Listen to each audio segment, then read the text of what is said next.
Welcome to Trading Lounge and the US indices for the 7th of January. The Nasdaq's been unfolding the way I expected, so we'll start with that and then we'll compare that to the SP 500. Of course, we've got the Georgia elections over the Senate bouncing the market around a little bit. It looks like the Democrats have got a slight edge there. I'm not sure the final update, but yeah, the main point here for me, in terms of patterns, is that we're looking from wave 4 here for 1 and 2 and 3 and 4 and going up for wave 5. So wave 4 here has done all the right things so far. The first thing is that wave 4 normally breaks the trend channel that the market's in, so it's done that here.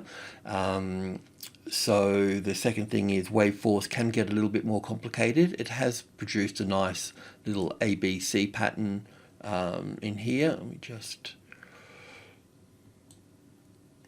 So we were looking for an A and a B and a C wave here for wave 4. Now let's just check the 38.2% retracement level can come somewhat lower. So that brings us, that's the 38 here. So it's possible that it could come lower down to this point. Now there's a real problem with this, is that of course this wave 4 here would overlap wave 1 in this case. So it presents a case for not being the right count. So I understand that. We've had that problem all the way up in the trend, especially with the SP 500, with a lot of wave structures overlapping. We know that there's divergence in the bigger picture of this trend moving to the upside. I mean, the only other way that I could see this fitting at this particular point in time is putting this wave 1 up here and having wave 2 sitting over here as well, coming back even deeper into this point to the 50-60% retracement level at that point. So that kind of doesn't look right either, does it? If we look at this as wave 1 here and 2 here, and then this bigger wave here for 1 and 2 into this structure here. So, you know, I've had problems with this trend all the way up, but I've felt that we've done sort of okay, because the way that I've handled it is I've just really worked the intraday trend all the time and just looking for trade setups within that space and not worrying too much about the bigger picture, as it was taking care of itself, creeping higher as the market moves up. Let's take a closer look into this. I don't think I need to go to the 4-hour chart here, but yeah, so we just, you know, we've got to look a bit, just be a bit careful about this expanding here, this wave 4 getting a little bit larger. It has played out as a nice ABC pattern here, where it hasn't done that on the S&P. I'm just going to move in a little bit closer here for this. So this is what we were looking for when we spoke yesterday. We were looking for this high to come in here, and then the drop for wave C here. So we're looking for that A wave, ABC for the B wave here, and down for the C wave here.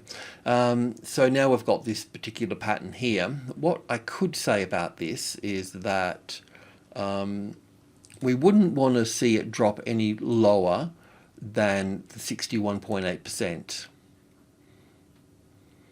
Then we know that we've got a problem at that point. So we're quite close to that here at the moment.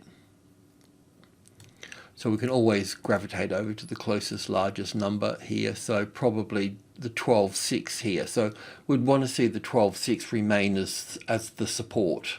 So anything under that, then there's a problem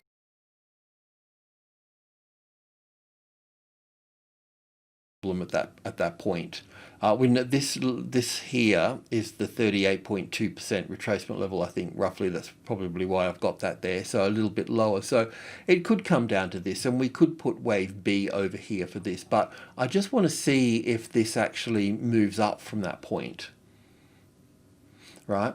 In terms of trading, what we could do on the long side is we've got our levels. So we've got 1, 2, and 3 here, and hundreds, and then after 3 comes 5, and then 8 here.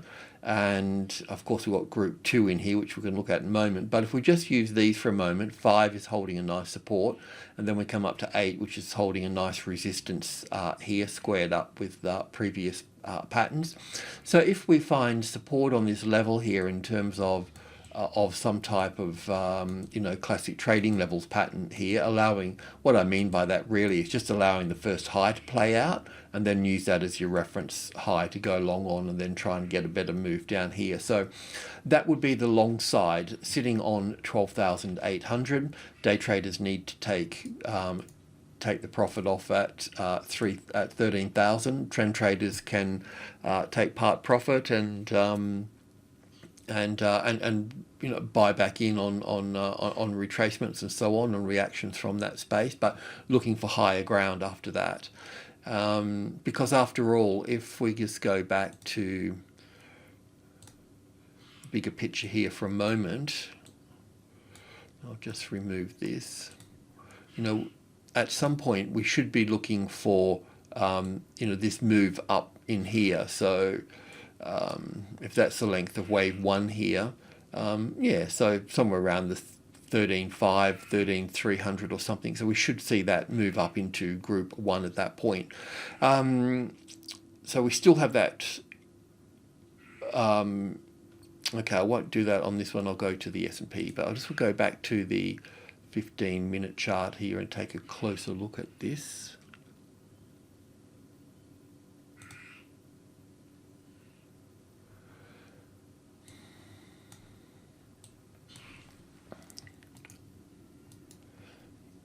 You just have to bear with me a second, because this new platform has got functionality on it that I haven't quite given enough time to get familiar with.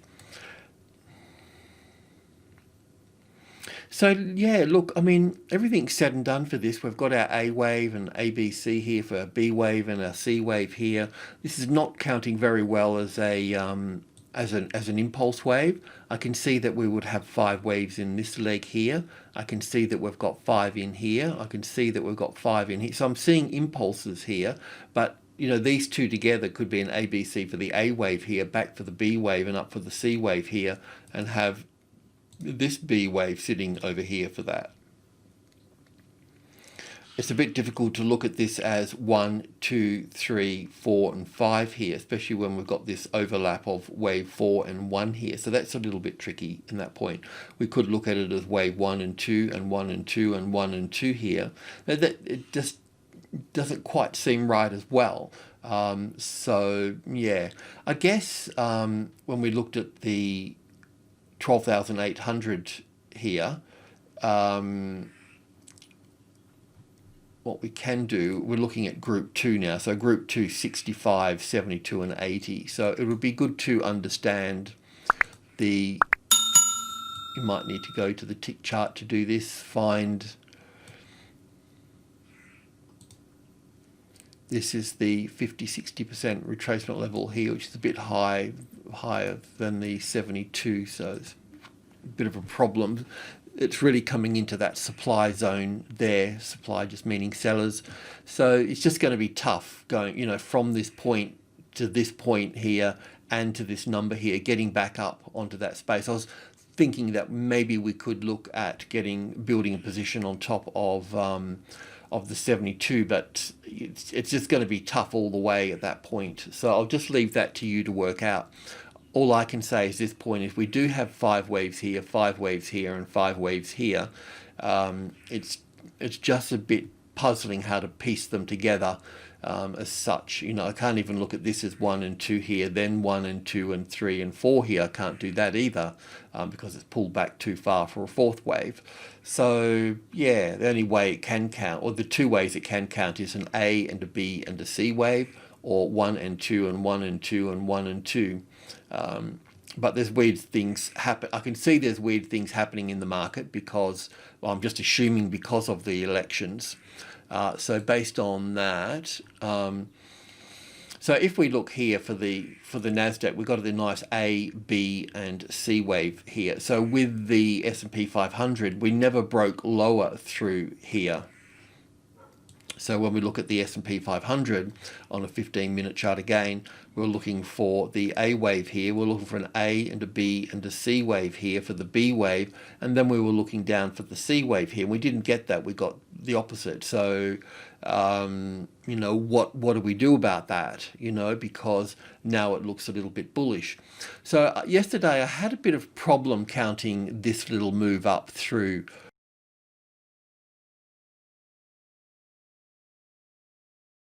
here. This one counted okay. This one hasn't counted so well in here, and I just want to come back to that point here on this is 5 ticks here. So I counted 1, 2, 3, 4, 5 here whenever, and then looking at that as the A wave, and then an A and a B and a C for the B wave here. And then we could look at this here as possibly wave 1 here and back for wave 2 here because it's nice and sharp and pull back 50-60%. But this one here just gives us 1, 2, 3, 4, and 5 here. So it doesn't give me 5 waves up here. The only other way to count this is wave 1 here, wave 2 here, wave 3 here, wave 4 here, and then wave 5 for wave 1 here, and then copying that and looking at that back here as wave 2 here. But as you can see, if you know Elliott, that doesn't sort of fit very well at that point. So then I looked at the cash market, the physical market, for that, and this is it here on I think on a 2-minute chart. So here it counts a little bit differently, because here from the sharp low that we've got here, I can look at this as 1 and 2 here, 1, 2, 3, 4, 5 for the third wave, fourth wave, and a little bit dodgy here for this one here as well. But in this case, there's a better case for looking at this as wave 1 here and back for wave 2 here, and then a nice strong third wave here, and taking this top out here as well. So taking this, or have I made a mistake there? 3760, 3760. No, that's okay. Yeah, I've done the right thing. So yeah, so how do we count this? On the cash market, it looks like we could count this as wave 1 and back for wave 2 here. So I'm not too sure about that. So I'll just leave you with that one. This one here, this is pull back from just this one here, is pull back. If I looked at this as wave 1 and 2 here, and 3 here, and 4 here, instead of pulling back 38.2%, the 40% is pull back 50%.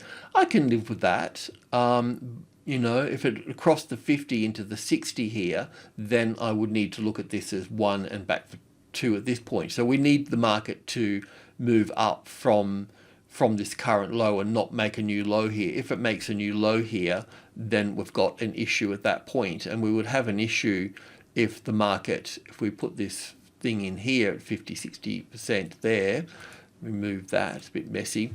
So if the market came below this box here, or found that box as the retested resistance, then there would be a problem at that point too. So in the first instance, as long as this market stays above the lower level here, then the market can remain bullish, and we could work a count here as 1 and 2 here, and looking at copying this and looking at this as wave 3 up here.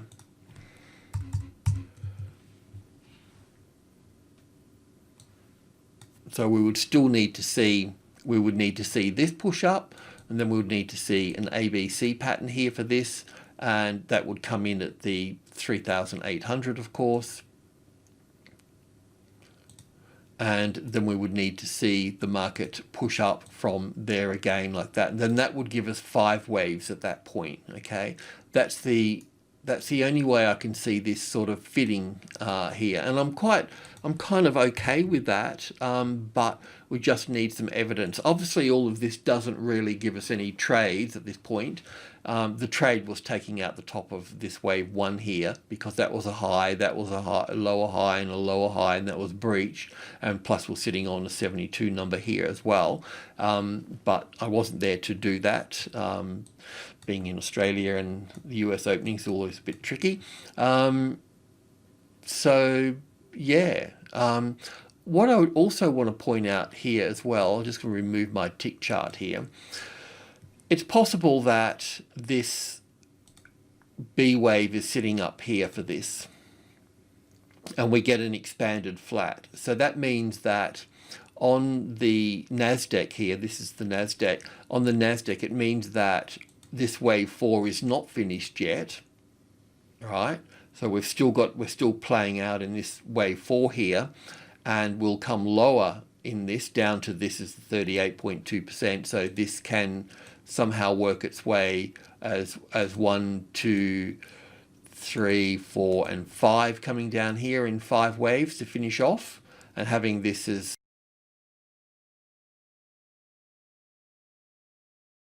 as some sort of A wave here, then an A and a B and a C wave here, or probably you could count that different, and then down to here. So we need to be mindful of that, and that taking that low out here of that 600, or once that's got 5 waves here and then you see a bounce here, then under here that's the short under that level there. Once we've got that rebound back up there. So once that low is in place, you'll only know the low's in place because the market has bounced back up to the 700 area and then drop from that point. But if this gets bigger here, in this case, then we can look at this as an expanded flat here, a correction. So an expanded flat would take the top out here, which it has done, and then it would also take the low out here. So we would be looking for a move coming down to around this level here before we see a move to the upside.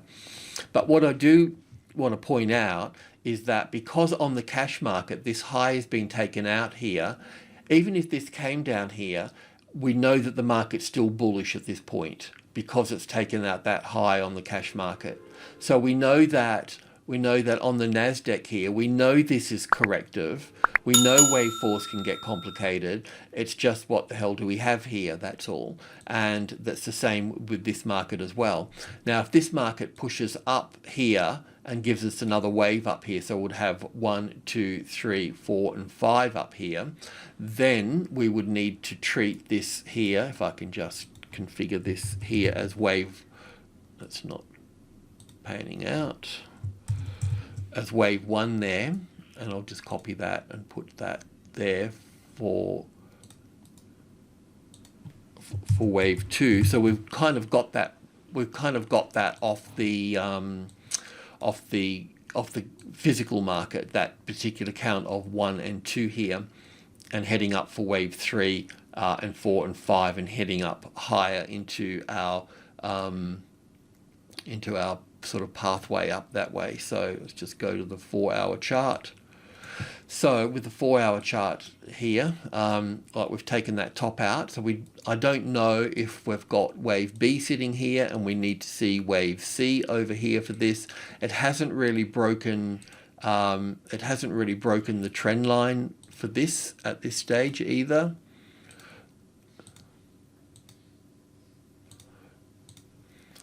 So it hasn't broken out of this trend channel for this as a wave 4 just yet. So that's a bit of another reason that it can drop a bit lower at this point.